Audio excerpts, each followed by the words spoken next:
Okay, this is Jared Williamson at the Prepared Adventist, my new YouTube channel that I'm, doing for informative reasons. And I've got a little video here titled Christian Emergency Preparedness Tips, How to Prepare for Disasters and Emergencies. I spent some time going through various preparedness and prepper and survivalist YouTube channels. And most of them overlook some important stuff that I think you need to know, such as getting free training from professional sources, professional reputable sources on how to do what you're doing before you start buying a bunch of stuff.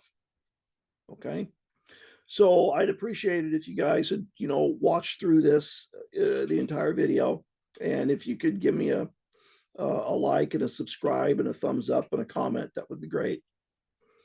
But I'm going to go through the entire list early on in the beginning, and then later through the video, I'll break down the details. Okay. First off, should Christians prepare? I'm talking about getting ready for an emergency or disaster in general.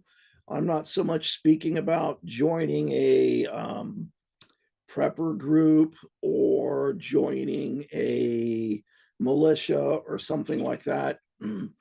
I generally think those tend to be bad ideas because a lot of them in today's political climate, a lot of them have at least two individuals in there that we kind of want to avoid. One of those individuals is the crazy guy that has got a bunch of conspiracy theories and is going to do nothing but get us in trouble. The other person is the undercover law enforcement officer who justifies or who is justified in being there because of the crazy guy. So there's better ways to go on about it. So I have here, should Christians prepare? I've got some passages from Proverbs. A prudent person sees evil and hides himself, but the naive proceed and pay penalty. And go to the ant, you lazy one, observe its ways and be wise, which, having no chief officer or ruler, prepares its food in the summer and gather its provisions in the harvest. Both of these verses, and you'll find a lot of other passages in the Bible, basically say a prudent human being will prepare for unexpected events ahead of time so you don't pay the consequences nearly as bad when they occur. So, what are the preparedness tips that I'm going to go through? I'll go through these quickly. And if you just watch to here, then you'll have everything you need to know. But it'd be great if you watched all the way to the end. First, get 20 free hours of preparedness training from your local fire department via their community emergency response team training, CERT training. Later on, I'll describe that, but you can get it for free. A good 20 hours of training.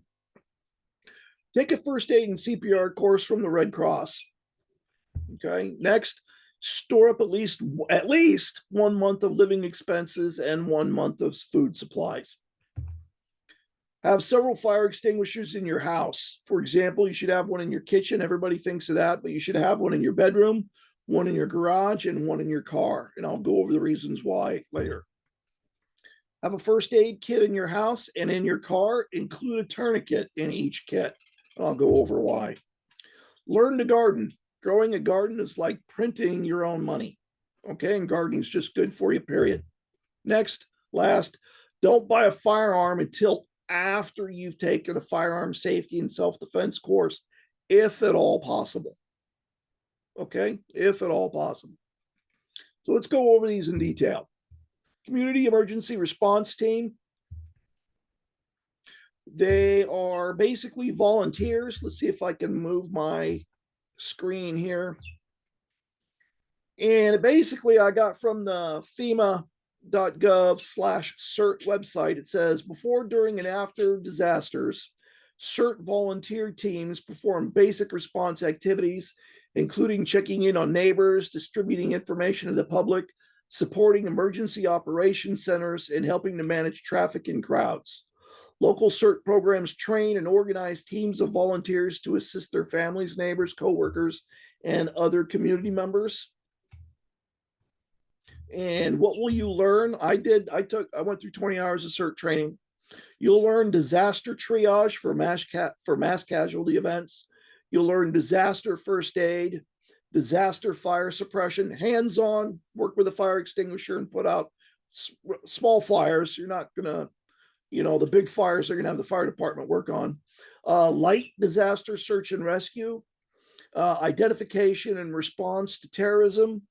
And if the disaster is large enough, certain volunteers will volunteer and help the fire department or other disaster emergency workers if called upon.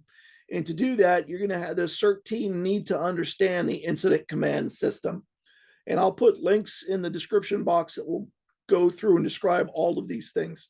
But here you can get 20 free hours of disaster and preparedness training from the fire department or from FEMA, from people who do it their full-time job. And the fire department, don't tell me they don't know what they're doing.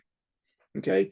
In addition to that, you can take continuing online, not necessarily online courses, but you can take continuing education courses through CERT.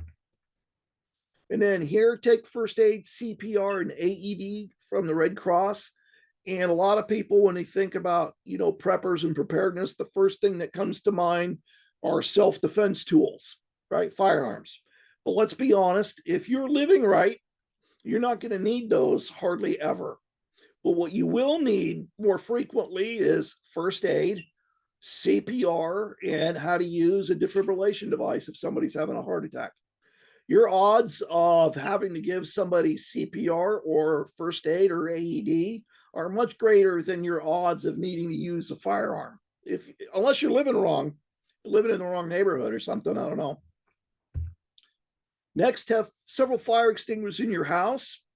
I said kitchen, bedroom, garage, and car. Most people understand why you have one in the kitchen. And here I've got a picture of a woman putting out a fire. I would probably have that fire extinguisher on the inside, on the wall right next to where the refrigerator is. I might have it right there. And have one in the garage. Why would you have one in the car? Well, in case you got to put out somebody has a small car fire that you got to put out. It does happen. Okay. Why have one in the bedroom?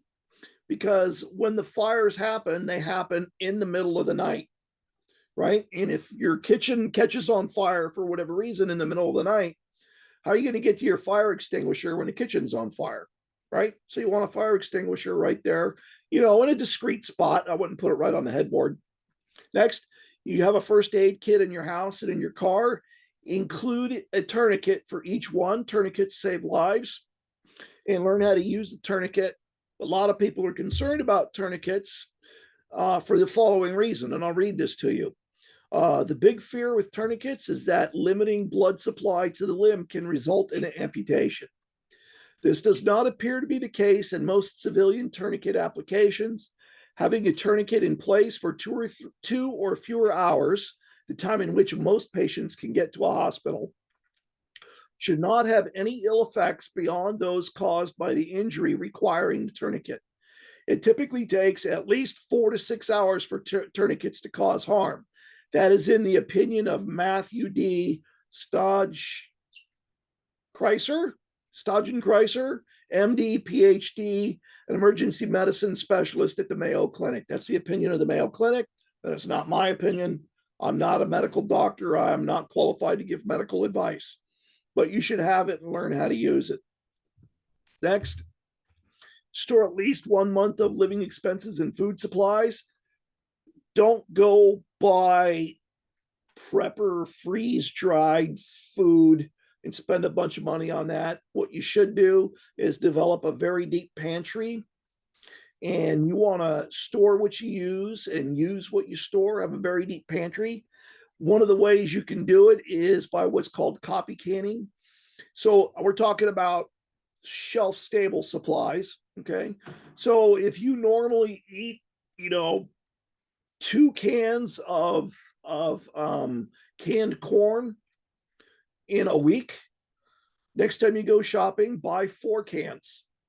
And then the next time you go shopping, buy 4 more cans. So you're constantly building up a supply of your food over time rather than doing it all at once. And then you could put it in these, you could buy some of these shelves that are first in, first out can organizers. They're nice and handy, make your kitchen look better. Okay. But you should have at least 1 month living expenses in food supplies. Okay. They'll tell you that in CERT too. I forget how long in CERT they tell you to have supplies for, but you should, if there's a disaster, you should be able to take care of yourself for about a week before you start needing outside supplies, depending on how bad the disaster is. Next one, grow a garden, squarefootgardening.com. I used to do this myself. I've gotten out of the habit of gardening recently, but I'm gonna get back into it. And this is a great system for gardening in your backyard. And if you go to squarefootgardening.org, there's a lot of information on how to do it. But basically what you do is you create a little plot of land and you break it up into 1 foot squares, and then you plan out what you're going to plant where. And what's really nice is it's not real hard to weed this and maintain it. Even easier are these 55-gallon barrel vertical planters. This is something I have not done and I really intend to do. Hopefully I make a video out of doing this. This is great. I had another video on this. I wanted to mention it again.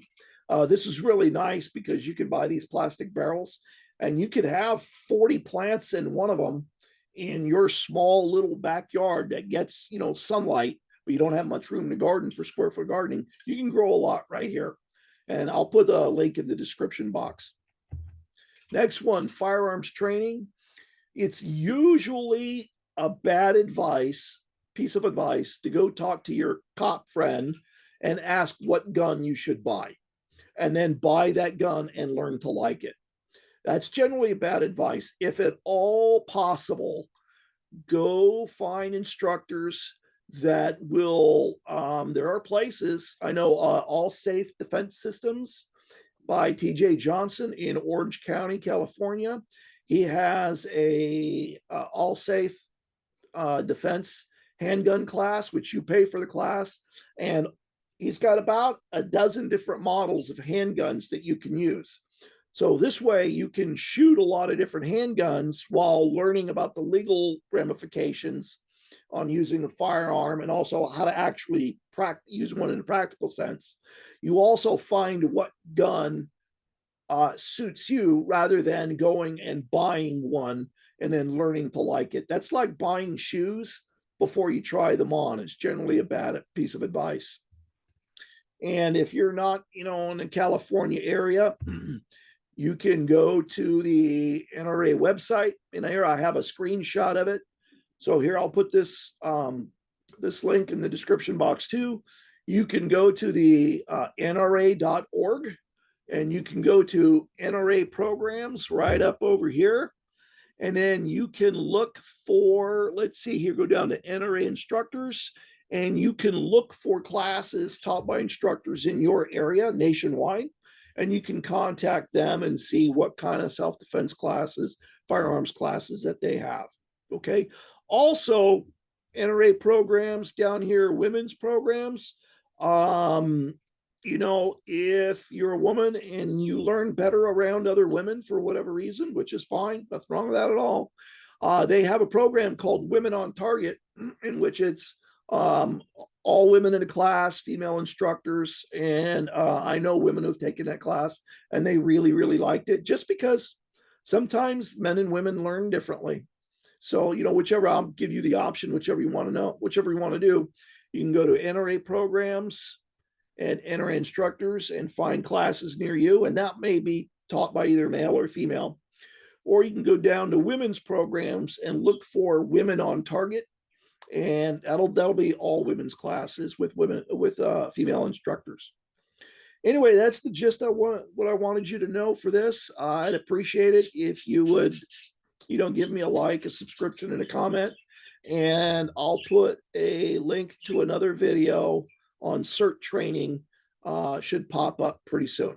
Okay, then, bye.